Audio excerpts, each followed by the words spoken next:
दोस्तों, स्वागत है आपका प्रोजेक्ट सिविल सर्विसेज चैनल पर। आज की क्लास करंट अफेयर्स की होगी, जिसमें हम मल्टीपल चॉइस क्वेश्चन के साथ में टॉपिक का गहनता से विश्लेषण करेंगे।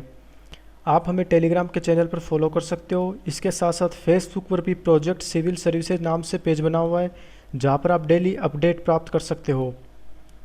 देखते हैं आज का पहला topic, the urban learning internship programme. TULIP के संबंध में यह है। सबसे पहले हम देखते कि है क्या। इसके तहत नए स्नातकों, फ्रेश ग्रेजुएट्स यानी जिन्होंने हाल ही में अपनी स्नातक की डिग्री पूरी की हो, चाहे वो बीएससी की हो, चाहे बीएससी, चाहे वो बीटेक, को इंटर्नशिप का ऑफ़र दिया जाता है। इंटर्नशिप किसे कहते हैं कि किसी भी स्नातकधारी को कोई कार्य सौंपा जाता है, इसके बदले उसे वेतन कम भी दिया जा सकता है या फिर दिया भी नहीं जाता। कई बार ऐसा भी होता है कि जिन्होंने काम लिया है वो भी वेतन बल्कि जिससे लिया है उसको पे करते हैं, यानी उसको कुछ अपना पे करेंगे वो काम करने के लिए। इसमें नए स्नातकों यानी फ्रेश ग्रेजुएट्स को कहाँ पर काम दिया जाएगा।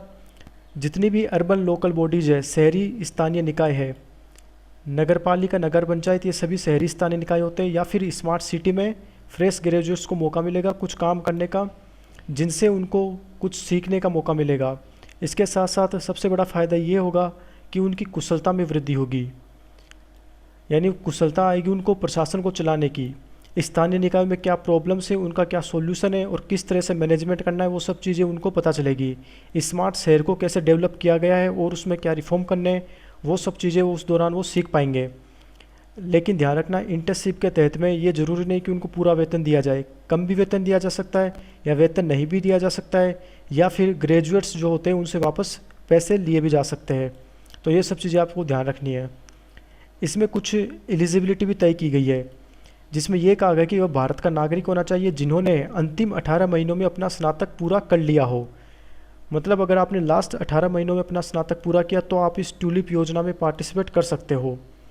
देखो यहाँ पर एक पिक है, वो देखो आप कि ट्यूलिप योजना में सबसे बड़ा क्या है कि इंडियाज़ युवा शक्ति is excelling in every sphere of activity, यानी जितनी भी एक्टिविटी होती है उसमें युवा शक्ति को आगे लाना, उसको प्रमोट करना, उसको स्किल डेवलपमेंट करना, और जो भी नई चुनौतियां हैं अर्बन लोकल बॉडीज़ और स्मार्ट सिटीज़ के बारे में, उनके मैनेजमेंट के बारे में, उनके प्रशासन से संबंधित उन सभी का समाधान वो खोजने की कोशिश करेंगे।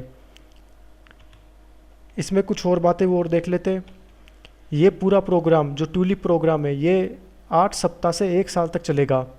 अगर मान लो आपने लास्ट 18 माह में अपनी ग्रेजुएशन पूरी की है तो आप 8 सप्ताह से लेकर के 1 साल तक इस प्रोग्राम से जुड़ सकोगे और इस दौरान अपने स्किल डेवलपमेंट करने का आपको अच्छा मौका मिलेगा। इस पूरे प्रोग्राम में जो इन्वॉल्व है वो कुल मिलाकर के 3 ऐसी संस्था या मंत्रालय है। एक मानव संसाधन विकास मंत्रालय, दूसरा आवास एवं शहरी मामलों का मंत्रालय, और तीसरा all India council for technical education. और एक बात और कि ministry of human resources development एवं एआईसीटी का एक टारगेट है 2025 तक 1 करोड़ सफलतापूर्वक इंटर्नशिप प्रदान करना।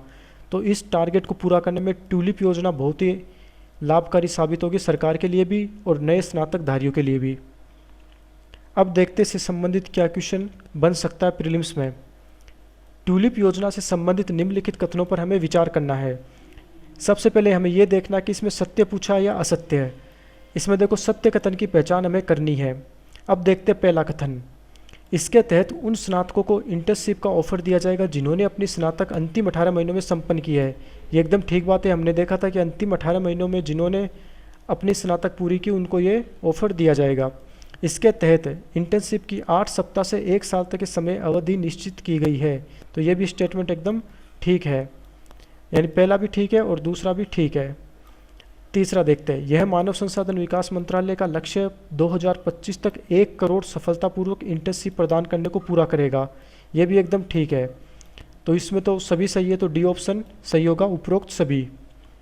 देखते हैं अगला टॉपिक, सिविल सेवा बोर्ड से संबंधित है। ये चर्चा में क्यों रहा था, क्योंकि पंजाब सरकार के द्वारा राज्य में 3 सदस्यीय सिविल बोर्ड का गठन करने का आदेश दिया गया था। यानी एक तरह से आदेश नहीं बल्कि गठन कर ही दिया गया है, लेकिन कुछ राजनेताओं के द्वारा इसका विरोध किया जा रहा है। तो इसलिए सिविल सेवा बोर्ड हमारे लिए एग्जाम पॉइंट ऑफ व्यू से ज़रूरी हो जाता देखना। चूँकि हम सिविल सेवा परीक्षा की तैयारी भी कर रहे हैं तो इसलिए ज़रूरी है। अब सबसे पहले देखते हैं कि आखिर इसकी स्थापना, इसका गठन क्यों किया गया।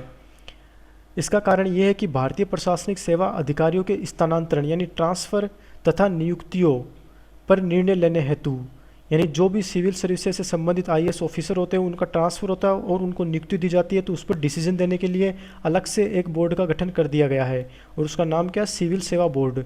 और ऐसा करने वाला पंजाब राज्य है जिन्होंने हाल ही में ये कार्य किया है।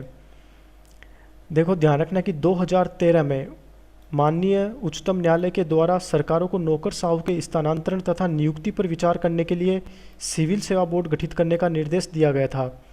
सर्वोच्च न्यायालय ने ऐसा क्यों किया?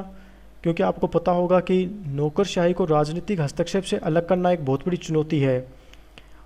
आपको पता होगा कि राजनेता एक तरफ अलग है और एक तरफ नौकरशाह यानी सिविल सर्वेंट होते हैं, तो राजनेताओं के द्वारा इनके कार्यों में कई बार हस्तक्षेप किया जाता है। तो ये सबसे बड़ी चुनौती कि वो अपना कार्य स्वतंत्र रूप से कर सके।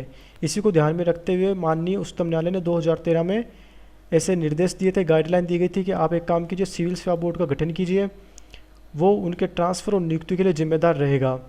तो इससे फ़ायदा क्या होगा कि राजनीतिक अधिकारियों के द्वारा बार बार अपने ट्रांसफ़र करने की जो दिक्कत है वो समाप्त हो जाएगी और वो एक जगह अपने काम को अच्छी तरीके से कर सकेंगे। और सभी राज्यों में नौकरशाहों के स्थानांतरण और नियुक्ति पर निर्णय लेने के लिए सिविल सेवा बोर्ड होना चाहिए, ऐसा नियम में भी कहा गया है। ये आप अगर मान लो मेंस में कोई क्वेश्चन आ जाए सिविल सर्विसेज में क्या रिफॉर्म करना है, तो आप ये रिफॉर्म मेंशन कर सकते हो। और सर्वोच्च न्यायालय अगर ऐसी कोई बात कहता है तो वो तो ज़रूरी हो जाती है उसको मेंशन करना। अभी जो पंजाब सरकार ने जो गठन किया है उसमें अध्यक्षता की भूमिका में है राज्य के मुख्य सचिव, चीफ सेक्रेटरी के द्वारा अध्यक्षता की भूमिका का निर्वाह किया जाएगा। और जो अन्य सदस्य है वो है वरिष्ठ अतिरिक्त मुख्य सचिव, राजस्व बोर्ड के अध्यक्ष, वित्तीय आयुक्त अथवा अन्य समकक्ष अधिकारी और अन्य कुछ और सदस्य जिसमें प्रधान सचिव होंगे, कार्मिक विभाग के सचिव होंगे। तो कुल मिला के एक बहुत बड़ी फौज है प्रशासनिक सेवाओं के अधिकारियों की जो ये कार्य करेगी। और निश्चित रूप से राजनीति का और नौकरशाही का एक लाइन ड्रॉ कर दी जाएगी, उनमें एक लाइन खींच दी जाएगी कि भाई राजनेता अपना अलग काम करे और नौकरशाह अपना अलग काम करे स्वतंत्र रूप से। यानी नौकरशाही में राजनीति के हस्तक्षेप को समाप्त करने के लिए सिविल सेवा बोर्ड का गठन किया गया। ये क्या कार्य करेगा? यह सिविल सेवक के निर्धारित कार्यकाल को पूरा होने से पहले उसके स्थानांतरण पर निर्णय लेने हेतु अधिदेशित किया गया है। यानी सिविल सर्वेंट का अगर कार्यकाल पूरा हो रहा है उससे पहले अगर उसका ट्रांसफ़र कहाँ होगा वो ये तय कर देगा। इसके साथ साथ एक वार्षिक रिपोर्ट भी प्रस्तुत करेगा केंद्र सरकार को और वो प्रतिवर्ष 1 जनवरी को दी जाएगी। उसके द्वारा बताया जाएगा कि हमने जो काम किए है उसकी ये रिपोर्ट है और आप देखिए इसमें कहीं कोई पॉलिटिकल इंटरफेरेंस नहीं है, यानी राजनीति का हस्तक्षेप नहीं है।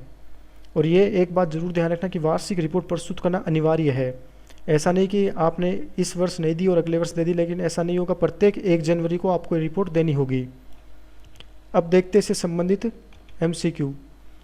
सिविल सेवा बोर्ड, सिविल सर्विसेज बोर्ड के संबंध में निम्नलिखित कथनों में से हमें सत्य कथन की पहचान करनी है। सबसे पहले हमें देखना होता है सत्य पूछा या असत्य, तो इसमें सत्य कथन हमें पहचान करना है। हाल ही में पंजाब सरकार के द्वारा 3 सदस्यों का सिविल सेवा बोर्ड का गठन किया गया। ये बात एकदम ठीक है, पंजाब सरकार भी ठीक है और 3 सदस्य थे उसमें, ये भी ठीक है। दूसरा देखते हैं, यह बोर्ड भारतीय प्रशासनिक सेवा के अधिकारियों के स्थानांतरण एवं नियुक्तियों पर निर्णय लेने का कार्य करेगा। ये भी ठीक है, हमने देखा था कि उनके ट्रांसफ़र और उनके नियुक्ति से संबंधित डिसीजन ये सिविल सेवा बोर्ड लेगा। इस बोर्ड के अध्यक्ष राज्य के मुख्यमंत्री होंगे। देखो ये गलत है, ये आप कॉमन सेंस से भी कर सकते हैं, क्योंकि हमें सिविल सेवा बोर्ड का लक्ष्य क्या है, ये तय करना कि राजनीति का हस्तक्षेप ना हो। और राज्य के अगर मुख्यमंत्री अगर उसके अध्यक्ष होंगे तो फिर राजनीति का हस्तक्षेप स्वाभाविक होगा। तो ये गलत हो गया और 1, 2 सही है, यानी इसमें ए ऑप्शन ठीक है। आई कॉमिट इनिशिएटिव, इससे संबंधित यह है, ये चर्चा में क्यों रहा था। विश्व पर्यावरण दिवस 5 जून के अवसर पर इस पहल को प्रारंभ किया गया था। विश्व पर्यावरण दिवस से संबंधित एक पहल हमने पहले भी डिस्कस की थी, आप चाहो तो हमारे पुराने लेक्चर में जाके देख सकते हो। आज हम डिस्कस करते हैं आई कॉमिट इनिशिएटिव के बारे में। इसका टारगेट क्या है? ऊर्जा दक्षता, एनर्जी एफिशिएंसी को बढ़ावा देना। एनर्जी एफिशिएंसी क्या होती है कि मान लो आपके घर में सभी बल्ब जल रहे हैं, आप उनको चेंज करके LED लगा लो, तो इसका मतलब आपने एनर्जी एफिशिएंसी का कार्य किया है। यानी हमें ऊर्जा की बचत करनी है दक्षता पूर्वक। जो भी ऊर्जा की बचत करने वाले संसाधन है उनका मैक्सिमम यूज करना है। जागरूकता लानी है लोगों में कि ये ऊर्जा संसाधन हमारे लिए ज़रूरी है, इसका आप ज़्यादा से ज़्यादा उपयोग करो। ऊर्जा क्षेत्र से जुड़े हुए सभी हितधारकों को ऊर्जा दक्षता, नवीकरणीय ऊर्जा एवं सतत विकास को बढ़ावा देना इसका टारगेट है। यानी आई कॉमिट इनिशिएटिव का कार्य अगर सरल शब्दों में कहे तो ऊर्जा दक्षता को बढ़ावा देगा, नवीकरणीय ऊर्जा के जो स्रोत है, सौर ऊर्जा, पवन ऊर्जा, बायोमास, इन सबको प्रमोट करेगा और इसके साथ साथ सस्टेनेबल डेवलपमेंट को बढ़ावा देगा। इसकी जो नोडल एजेंसी है वो है एनर्जी एफिशिएंसी सर्विसेज लिमिटेड, जो कि मिनिस्ट्री ऑफ पावर के अधीन आती है। अब देख लेते हैं हम इससे संबंधित MCQ। आई कॉमिट इनिशिएटिव जो 5 जून को विश्व पर्यावरण दिवस के अवसर पर शुरू की गई थी, का मुख्य लक्ष्य क्या है? हमें बताना है कि इसका मेन टारगेट क्या है। पहला ऑप्शन है पर्यावरण प्रदूषण को नियंत्रण करना। देखो गलत है, ये नहीं होगा। अब इसमें देखो विश्व पर्यावरण दिवस का नाम है, तो ऐसा कन्फ्यूज नहीं होना में कि विश्व पर्यावरण है तो पर्यावरण से संबंधित कोई होगा। हमें ये देखना है कि उसमें सबसे सही आंसर कौन सा है। अल्टीमेटली तो पर्यावरण प्रदूषण को नियंत्रण करेगा ये, क्योंकि अगर हम नवीकरणीय ऊर्जा संसाधन को इस्तेमाल कर रहे हैं तो पर्यावरण प्रदूषण तो कंट्रोल में होगा, लेकिन ये मुख्य लक्ष्य नहीं इसका ये इनडायरेक्टली टारगेट है। ई वेस्ट के समाधान हेतु प्रयास करना, नहीं ये तो एकदम ही गलत हो जाएगा। जलवायु परिवर्तन के रोकथाम हेतु पेरिस समझौतों के लक्ष्य को प्रतिबद्धता सुनिश्चित करना, नहीं ये भी नहीं है, ये भी गलत है। डी ऑप्शन देखते हैं अब, ऊर्जा दक्षता एवं नवीकरणीय ऊर्जा संसाधनों को बढ़ावा देना, तो ये ठीक है। अगर यहाँ पर इस तरह का क्वेश्चन होता कि हमें कई कथन दिए जाते और उसमें अगर ए और डी दोनों साथ होते तो वो हम सही कर सकते थे, लेकिन हमें अगर ए और डी में से कोई एक का चयन करना पड़े तो हम डी का चयन करेंगे, क्योंकि इसका मेन लक्ष्य क्या है? ऊर्जा दक्षता और नवीकरणीय ऊर्जा संसाधनों को बढ़ावा देना, और जो इनडायरेक्टली है वो है पर्यावरण प्रदूषण कंट्रोल में होगा, लेकिन वो मुख्य लक्ष्य नहीं है। बनाना कोविड फ्यूसेरियम विल्ट TR4 इससे संबंधित है। ये चर्चा में क्यों रहा था? क्योंकि इस रोग की वजह से किसानों को जो केले की फसल है वो नष्ट हो रही थी और किसानों को बहुत नुकसान हो रहा था। ये है क्या वो देखते हैं। ये नोवेल फंगस स्ट्रेन का मतलब होता है कि जो किसी भी रोग के लिए जिम्मेदार होता है, तो ये बनाना कोविड इसके लिए जिम्मेदार क्या है? नोवेल फंगस स्ट्रेन, और इसकी वजह से केले में होने वाला एक रोग है बनाना कोविड या फ्यूसेरियम विल्ट TR4। TR का मतलब है ट्रॉपिकल रीजन। ट्रॉपिकल रीजन कौन सा आपको पता है कि 23.5 डिग्री नॉर्थ से 23.5 डिग्री जो साउथ का रीजन है वो है ट्रॉपिकल रीजन। आप देखो यहाँ पे देखो, ये ट्रॉपिकल जोन जो पिक में दिया हुआ है वो ट्रॉपिकल क्षेत्र है। इसमें हमारे भारत देश का जो नीचे वाला हिस्सा वो आता है, तो ये आपको ध्यान रखना है। अब हमें देखना है कि आखिर ये कैसे केले की फसल को नुकसान पहुंचाता है। यह सबसे पहले केले के पत्तों पर आक्रमण करता, जिससे क्या होता है कि पत्ते पीले पड़ने लग जाते हैं और फिर पूरी तरह से वो क्या मुरझा जाते हैं। लेकिन एक इसकी आप ध्यान रखना कि इसकी कोई भी दवाई नहीं है। जैसे अभी जो कोरोना वायरस चल रहा है उसकी भी कोई मेडिसिन नहीं उपलब्ध है, वैसे बनाना कोविड की भी कोई मेडिसिन उपलब्ध नहीं है। इसका उद्भव सबसे पहले क्या हुआ था? ताइवान में, और फिर ये एशिया में आया और अफ्रीका में और लैटिन अमेरिका में, इस तरह इसका विकास होता गया। अब हम केले से संबंधित कुछ फैक्ट देख लेते हैं। आपको पता होगा यूपीएससी में लास्ट ईयर एक क्वेश्चन आया था कि पिछले 5 वर्षों में चावल का सबसे अधिक उत्पादन कौन कर रहा है, तो इस तरह के क्वेश्चन अक्सर आते रहते हैं। तो केले से संबंधित कुछ फैक्ट है वो देख लेते हैं कि यह उष्णकटिबंधीय फसल है। उष्णकटिबंधीय मैंने आपको बता दिया, ये रहा ट्रॉपिकल जोन, ये उष्णकटिबंधीय जोन आता है, और ये निम्न परिस्थितियों में केले की फसल को विकास या इसका उद्भव होता है। जैसे सबसे पहले टेम्परेचर में कितना चाहिए? 15 डिग्री सेल्सियस से 35 डिग्री सेल्सियस तक का, और औसत वर्षा इसमें कितनी होनी चाहिए? 650 से 750 mm, और मिट्टी जो गहरी समर्द और दोमट मिट्टी हो वहाँ पर इसका फसल का अच्छा प्रोडक्शन होता है। एक बात ध्यान रखना, केले के उत्पादन के मामले में भारत 1 नंबर पे, और उसके बाद चीन, फिर फिलीपींस और ब्राज़ील। मेनली आप इन दो का ध्यान रखना कि भारत 1 नंबर पे और चीन उसके बाद 2 नंबर पे है। बाकी के आपको याद करने की इतनी आवश्यकता नहीं है, और भारत अगर 1 नंबर पे पोजीशन रखता तो वो तो ज़रूरी है हमें याद करना। इससे संबंधित एक क्वेश्चन देख लेते हैं। केले के किसानों को एक नई बीमारी बनाना कोविड का सामना करना पड़ रहा है। इससे संबंधित निम्नलिखित कथनों पर हमें विचार करना है। इसमें जो हमें पता लगाना वो है सत्य कथन का। पहला कथन देखते हैं, यह बीमारी केले के पत्तों को पीला कर देती है। बिल्कुल ठीक है, कर देती है, और मुरझा जाते हैं एवं फसल नष्ट हो जाती है। ये ठीक है, बिल्कुल मुरझा जाएंगे और इससे फसल नष्ट हो जाएगी। इस बीमारी की दवाई अभी तक उपलब्ध नहीं है। ये भी ठीक है, नहीं उपलब्ध है। केले के उत्पादन के मामले में भारत चीन के बाद दूसरे स्थान पर मौजूद है। हमने देखा था कि भारत है वो फर्स्ट पोजीशन पे और चीन है वो सेकंड पोजीशन पे, तो ये गलत हो जाएगा। इसमें 1 और 2 यानी ए ऑप्शन ठीक है। विजिटिंग फोर्सेज एग्रीमेंट, यह चर्चा में क्यों रहा था? फिलीपींस के द्वारा फिलीपींस एवं अमेरिका के मध्य इसको पुनः बहाल किया गया है। एक एग्रीमेंट है जो फिलीपींस की सरकार ने पहले अमेरिका के साथ तकरीबन फरवरी माह में इसको स्थगित कर दिया गया था, लेकिन अभी उसको पुनः बहाल करने की योजना बनाई गई है। किसके द्वारा? फिलीपींस सरकार के द्वारा। अब हम देखते हैं कि विजिटिंग फोर्सेज एग्रीमेंट है क्या। यह दो देशों के मध्य एक ऐसा समझौता है जिसमें किसी एक देश की सेना अन्य देश के भौगोलिक क्षेत्र में जा सकती है। ये फिलीपींस और अमेरिका इन दो देशों के मध्य है। तो इसका मतलब क्या हुआ कि अमेरिका की सेना फिलीपींस की सेना के जो क्षेत्र है, फिलीपींस का क्षेत्र है, भौगोलिक क्षेत्र है जहाँ पर उसकी सेना काम करती है, उसके साथ मिलकर के या फिर इंडिविजुअल तौर पर भी वहाँ पर जाकर के कुछ भी ऑपरेशन कर सकती है। और इसके तहत नियम, गाइडलाइन एवं वैधानिक स्थिति अमेरिकी सेना को फिलीपींस में मिली हुई होती है। यानी जो भी वहाँ पर जो लीगल जो स्टेटस होता है वो वहाँ की अमेरिकी सेना को मिल जाता है। अमेरिकी सेना जो अपने ऑपरेशन संचालन वो फिलीपींस में कर सकती है, बिल्कुल ठीक है। इससे अमेरिका को फ़ायदा क्या होगा? आपको पता होगा कि फिलीपींस की लोकेशन वो चीन के पास में है। जैसे चीन अगर यहाँ पर है तो फिलीपींस का क्षेत्र यहाँ पर है।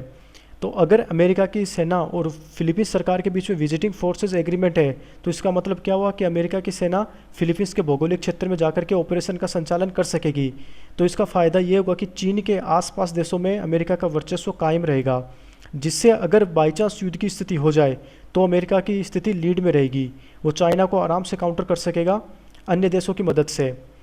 अभी फरवरी में ये हुआ था कि फिलीपींस की सरकार के द्वारा अमेरिका के साथ में इस योजना को या इस एग्रीमेंट को स्थगित करने की योजना बनाई गई थी, लेकिन अभी आपको पता कोरोना वायरस के दौर में चीन पर कितने आरोप प्रत्यारोप लग रहे हैं।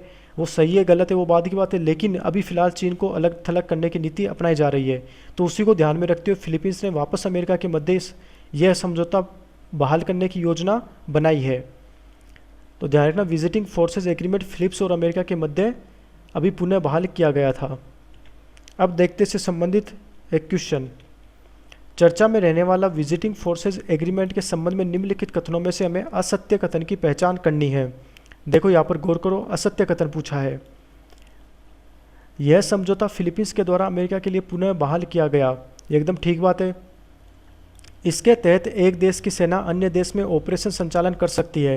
ये हमने देखा था कि अगर अमेरिका के साथ में फिलीपींस का समझौता है तो अमेरिका की सेना फिलीपींस के भौगोलिक क्षेत्र में जाकर ऑपरेशन का संचालन कर सकेगी। और उसका फ़ायदा क्या मिलेगा? अगर युद्ध की स्थिति है तो चीन को काउंटर करने में आसानी रहेगी। सी ऑप्शन देखते हैं। भारत भी हाल ही में इस समझौते में शामिल किया गया या हुआ है? देखो भारत इस समझौते में शामिल नहीं है, तो ये गलत हो जाएगा और सी ऑप्शन ठीक है। असत्य पूछा है तो इसमें सी सही होगा। तो दोस्तों आज की क्लास हमारी यही समाप्त होती है। Thank you so much.